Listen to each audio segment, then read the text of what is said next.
Rossi. I'm John Ross. My engagement with China is really summarised by an article I wrote in 1992 called Why the Economic Reform Will Succeed in China and Fail in Russia. I've been writing about China's economy for 27 years. China cannot be murdered, so it has to be persuaded to commit suicide. I saw a country commit suicide, and it led to a national catastrophe. You know, some of the worst things in my life was the reason I was in Russia from 1992 to 2000. In Russia, I saw everything going downwards. And the nice thing is in China, I see everything going upwards. China has to be able to protect itself against these political consequences or even military consequences. And then it's to maintain internal economic development in a more difficult situation.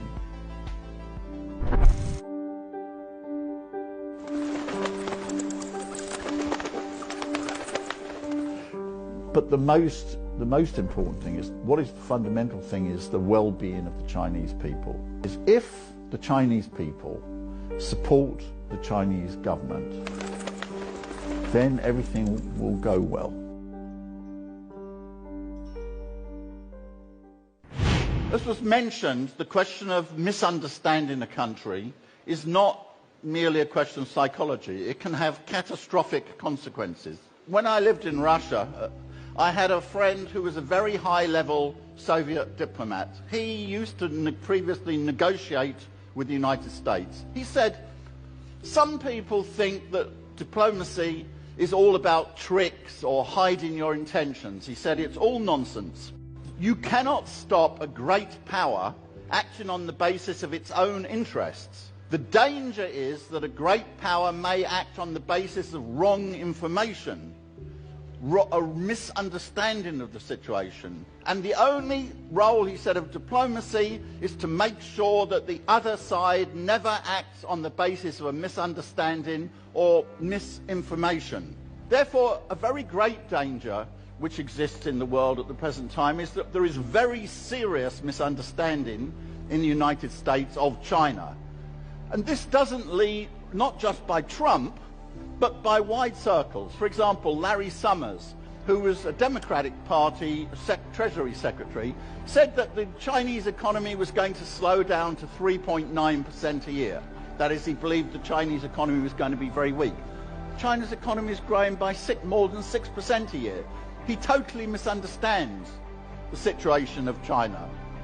Trump put out a famous tweet saying, "Trade wars are good and easy to win." I don't think he necessarily believes it now. He's found out that he misjudged the situation very seriously. But then that poses a question. How can you get a correct understanding of a country over to other countries? The mass character of a country is determined by its fundamental historical character.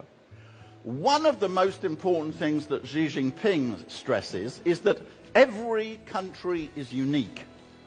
Every country is equal, but every country is different, and every country is unique. Therefore, if you are trying to understand a country, what is important is to try to understand what is specific about that country. It's true, therefore, if you look at the big advantage in the situation in China, is actually there's very little problem now for foreigners who want to communicate with China. The development of the internet, I write on Weibo. One of my proudest things, I started with 4 followers and got to 1 million followers, which means I must have some communication with the people in China. I must understand something about the situation. With modern translation equipment, there is no problem. I read many articles a day which are written in Chinese, and I discuss with people in Chinese. For foreigners to correctly understand China, it's not secret, it's not hidden. It's in probably some of the most famous words ever said in China, which is in 1949, the words which have come to symbolize the new China, which is, the Chinese people have stood up. These words, for me at least, are the essence of understanding China. Why were these words chosen? Mao Zedong, when he announced the new China, didn't say, now GDP will grow very quickly. He didn't say, now we're going to take revenge on the rest of the world for the many, many millions of people who were killed in China. He didn't say, what we're going to do, now we will begin to build a great power in the world. He chose, the words were, the Chinese people have stood up. Why this? It is because between 1840, which is the real beginning of the period of trouble in China, I'm afraid very created by my country, unfortunately, in the first place. Right. For 100 years, about 100 million people died in China. What did the Chinese people have stood up, therefore, mean?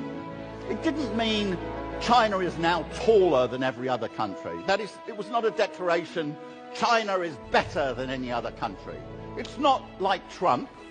The US is number 1, which means you are number 2, or maybe number 3, or maybe number 50. You are less good than me, less good than my country. China didn't say that. China doesn't go around saying China is number 1, everybody else is less. It didn't say it's taller than anybody else. But it did say China is not going to be less equal than anybody else. And that is something which everybody can understand. That is my view. I don't believe that my country is less good than the United States. I think that my country is different to the United States and my country is different to China. But it's not less good than any other country in the world. That is my fundamental understanding of what is the situation about China, and I think that Xi Jinping's written very profound things. This understanding that countries are equal and different, which is the core of the Chinese foreign policy, written by Xi Jinping, is extremely profound. I want to take another example, however, of a contemporary event which shows what is also, in my judgment, the opposite of what is China. I want to take the events in Hong Kong. How did Britain, a small island, well, a medium-sized island, rule the biggest empire in the history of the world? This was not possible purely by military force. It ruled by divide and rule. It was expert in setting one part of society against another part. So in India, it set Hindu and Muslim against each other. In Ireland, it set Protestant and Catholic against each other. In relation to China, what did it do in Hong Kong? It taught the people of Hong Kong, and it ruled for 150 years, two things. It said, look up to the British. The British are wonderful. Look up to them and look down on the people in mainland China. That's what it taught them for 150 years. And you can see this. Let's take one of the main supporters of the rioters, Joshua Wong. Joshua Wong recently put out a tweet saying, in the words of our Prime Minister, Winston Churchill. What is this? No person in Hong Kong was ever allowed to vote for the Prime Minister of Britain. He was never our Prime Minister.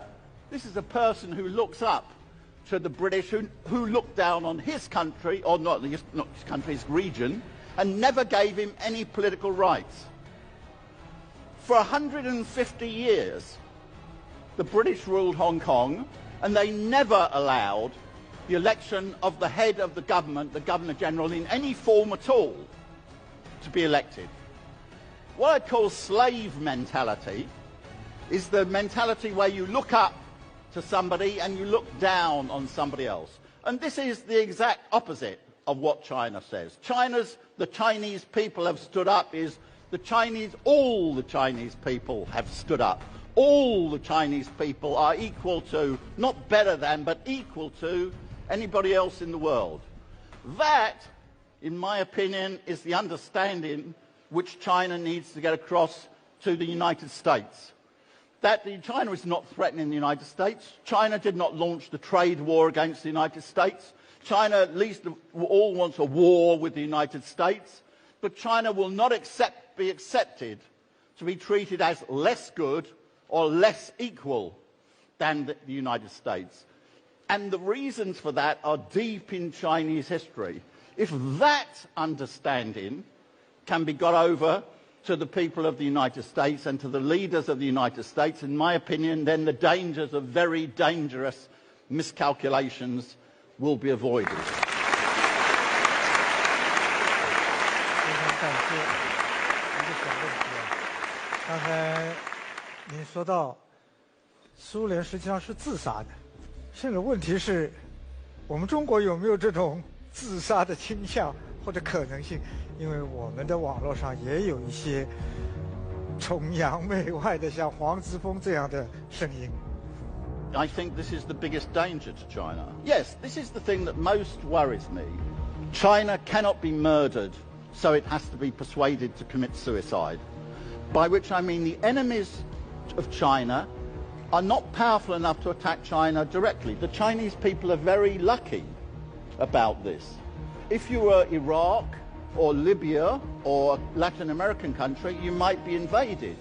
And don't forget, it's one of the greatest achievements of China that this is no longer possible. There is no external force that can defeat China.